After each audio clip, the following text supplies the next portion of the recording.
Now it's time to answer a question submitted by you. Today's question comes from Russ. Russ asks, how do you navigate the balance between supporting your child and ensuring they develop the necessary life skills for adulthood? This is a good question, Russ, and I'm very glad that you asked it. This is a question I've been thinking about myself as Amanda and I raise Oliver. And that brings me to my first point of 3. You need to engage with your child at an age-appropriate level.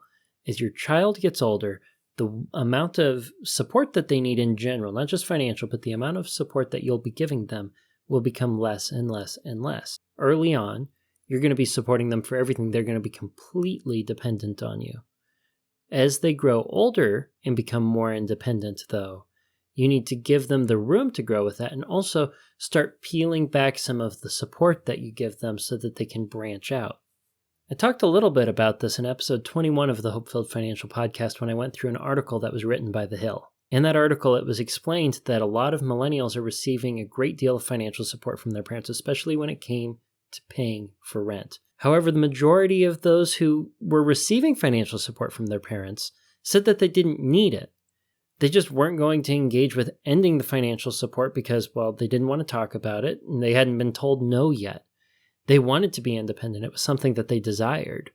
But there needed to be a boundaries conversation as to when that support stops. So as you're raising a child and they're getting ready for adulthood, you need to be retracting the support that you give them and exposing them to more responsibility with the end goal that when they are an adult, when they move out, they'll be ready to be completely taking care of themselves. And that leads me to my second point, which is to aim for full independence gradually. And the way that you can know as you're getting close to your child graduating from school or moving out and becoming their own independent self is with the financial support that you're giving them, or the emotional support that you're giving them. If something were to happen to you, would they be able to take care of themselves completely?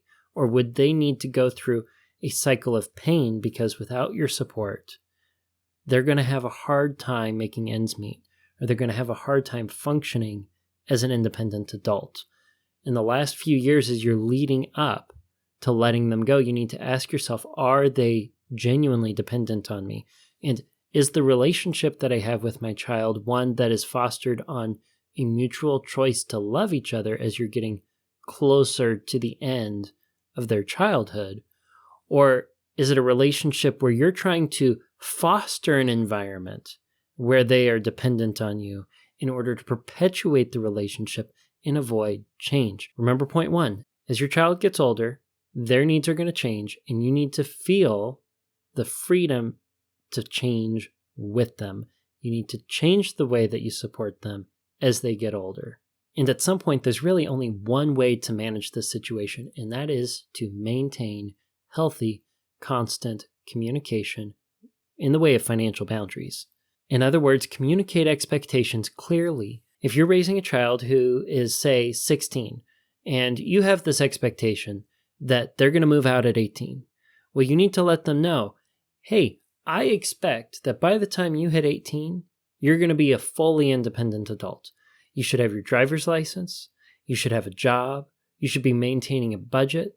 You should be able to make all of your ends meet on your own income. And I want to, as you grow into adulthood, let you be that independent person that you want to be, which means that you can't live here forever. And I expect that you are working a plan to help you become independent by this date, because this is when I expect you to move out. And it's because I love you and I want the best for you. And if they hear those expectations and you talk about it, you communicate it, you have it at the forefront of their mind that they need to be making a plan toward that independence, well, they're not going to want to dwell in a place where they avoid change, where they avoid growing up, where they try to find a way to be more dependent on you or make you feel like you need to support them longer. Clearly communicating expectations is going to be the biggest key to you and your child's relationship as they phase out of childhood and into adulthood.